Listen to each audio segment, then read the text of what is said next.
Sejumlah siswa sekolah dasar di Rembang, Jawa Tengah menolak menu MBG yang dibagikan di sekolah lantaran mencium bau tak sedap pada ompreng MBG. Nggak suka Sejumlah siswa SDN 1 Sumberjo, Rembang menolak menyantap menu MBG yang disediakan SPPG di sekolah. Mereka memilih tak memakan menu MBG tersebut karena khawatir usai mencium bau tak sedap dari ompreng MBG. Kejadian ini direspons Bupati Rembang Harno dan meminta SPBG harus mengecek kualitas MBG beserta omprengnya sebelum dibagikan ke siswa.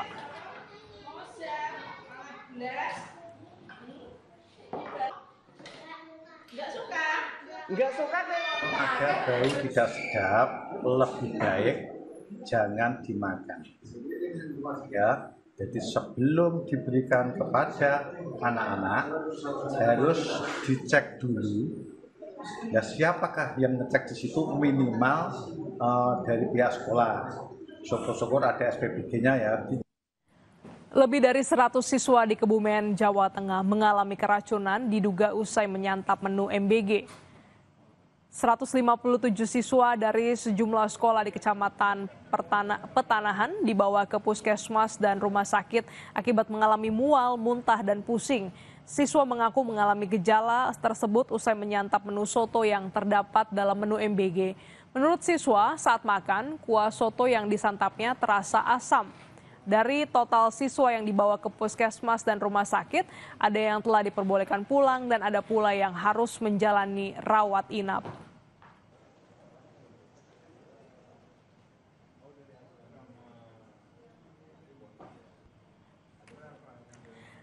Seperti apa penanganan pasca keracunan massal, makan bergizi gratis di sejumlah wilayah di Jawa Tengah kita konfirmasi dan juga pantau bersama jurnalis Kompas TV, Gesi Lutfia dan juru kamera Senot Puji. Selamat pagi Gesi, seperti apa penanganan korban keracunan MBG di Rembang, Kebumen dan sejumlah lainnya di Jawa Tengah? Ya, selamat pagi Glenn dan juga saudara. Penanganan yang dilakukan oleh petugas masyarakat jalan karena beberapa hari beberapa daerah Jawa Tengah, Kabupaten Rembang, Kabupaten Banyumas dan juga Kebumen terdapat siswa-siswa atau ratusan siswa yang mengalami keracunan.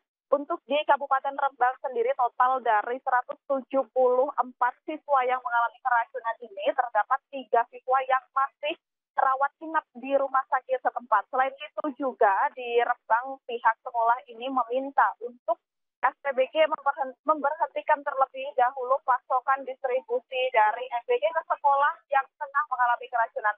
Hal ini lantaran siswa-siswa ini tidak percaya lagi kepada SPBG karena banyaknya siswa yang tengah keracunan di beberapa hari lalu. Kemudian pihak dari Bupati Rembang juga meminta SPBG ini untuk mengecek lebih intens kembali karena beberapa siswa menyebut bahwa ompreng atau tempat dari makanan ini mengeluarkan bau yang tidak sedap sehingga siswa ini tidak mau memakan atau mengkonsumsi makanan yang disediakan oleh SPBG.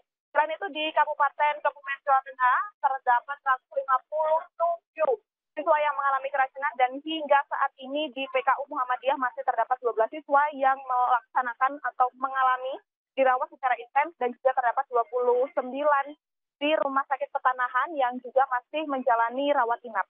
Sedangkan di Banyumas sendiri total terakhir dari siswa yang mengalami keracunan ini terdapat 9 siswa. Hal ini tentunya menimbulkan respon dari Provinsi Jawa Tengah yakni Gubernur Ahmad Lutfi. Ahmad Lutfi menyebut bahwa masanya kasus keracunan yang terjadi di beberapa daerah secara bersamaan ini mengharuskan Satgas MBG dari Provinsi Jawa Tengah dan juga kepolisian untuk menyelidiki atau mengusut apakah hal ini memang ada unsur kesengajaan atau tidak. Hal itu untuk menimbulkan atau memunculkan kepercayaan masyarakat dan juga anak-anak sehingga mau mengkonsumsi MBG. Dan saat ini kasus ini juga masih ditangani. Selain itu juga Mas Lutfi menyebut bahwa MBG ini kan memiliki dampak positif juga untuk masyarakat. Sehingga hal ini nantinya harus diselesaikan secepat mungkin untuk mengembalikan kepercayaan masyarakat kembali. Jadi. Baik, hingga saat ini juga terus menjadi sorotan terkait dengan menu makan bergizi gratis dan sejumlah siswa masih dirawat pasca dari keracunan massal ini. Terima kasih Gesi atas laporan Anda.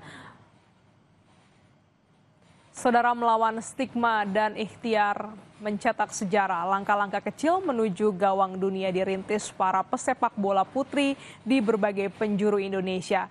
Berikut kisah para talenta muda Garuda Pertiwi dengan asa membawa Indonesia ke Piala Dunia.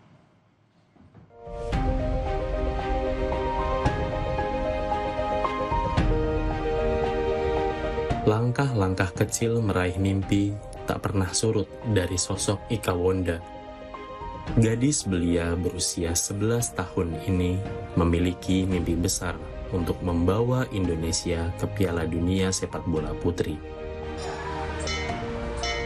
Tak hanya menimba ilmu di SD Kristen Manahan Surakarta, Ika turut menempa bakatnya di dunia sepak bola. Ika Wonda, salah satu mutiara muda sepak bola putri asal Pegunungan Puncak Jaya, Papua Tengah. Mimpi menjadi bintang sepak bola putri muncul sejak hadirnya program Milk Life Soccer Challenge di sekolahnya tahun 2023 silam.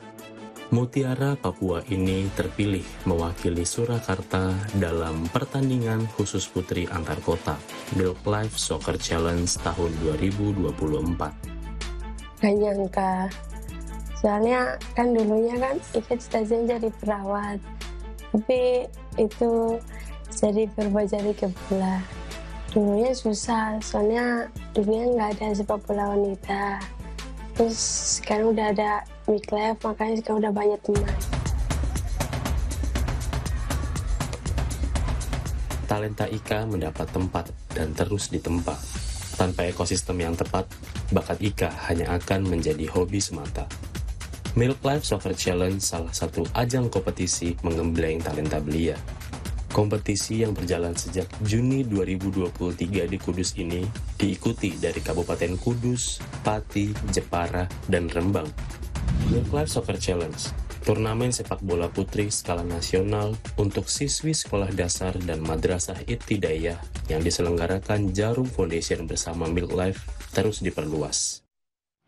Selengkapnya dapat Anda saksikan dalam program Bakti pada Negeri Garuda Pertiwi Menyemai Mimpi, Sabtu 27 September 2025 pukul 9 pagi waktu Indonesia Barat, hanya di Kompas TV.